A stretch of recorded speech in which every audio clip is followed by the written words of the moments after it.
Questo ecco non ve lo posso dire, sicuramente dovete leggervi il libro, però diciamo che per rimanere nel testo e non nella biografia, che abbiamo finora per fortuna sempre evitato in tutte le presentazioni, in tutti i dialoghi, Criminal nasce perché uno dei tre protagonisti, il figlio,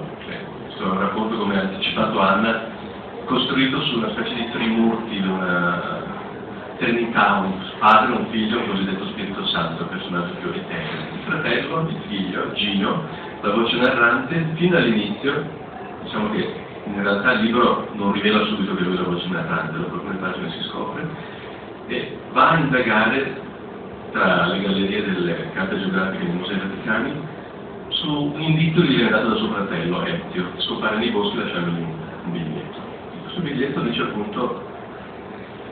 Transpadana Venetorum Dizio, che è il nome Transpadana Venetorum Dizio, che è il nome di una specifica mappa nelle gallerie dei Musei Vaticani. E lì scopre che al posto del nome della cittadina dove è cresciuto c'è invece la parola criminal, in realtà non c'è l'accento sull'affresco, e proprio su questo accento poi si basa invece il resto della ricerca, perché è proprio lì che va a scoprire la radice dell'Ettimo ed è perché qualcuno nel 1580 è andato ad apporre quel nome che infama in qualche modo, così sente anche Gino, che è appunto l'io narrante, infama un po' l'intera cittadina in qualche modo.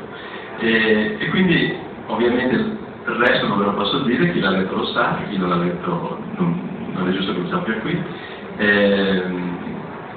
E quindi Criminal dà il via a questo filo, al filone di questa ricerca, che si svolge appunto, ci sono tre personaggi, quindi è triplice anche l'intreccio a spirale. Non è che ognuna delle tre trame che si intrecciano riguardi uno di questi tre protagonisti, ci sono delle storie diverse, però c'è sempre questo numero che ricorre e questo intreccio a tre fili che si avviluppa tutto in un unico punto che è un orario, poi alle 23:44. Quindi questa è un po' la chiave di lettura, oltre che letteraria, quasi metafisica del libro, come è stato anche definito un thriller metafisico. Ma qui si può sembrare dalla copertina e dal retro di copertina forse un romanzo, appunto come qualcuno l'ha definito un po' scherzosamente, un po' più superficialmente alla Dan Brown. In realtà, come una buona parte della critica ha già capito, è un po' un pretesto questa ricerca storica per raccontare ben altro che riguarda il presente,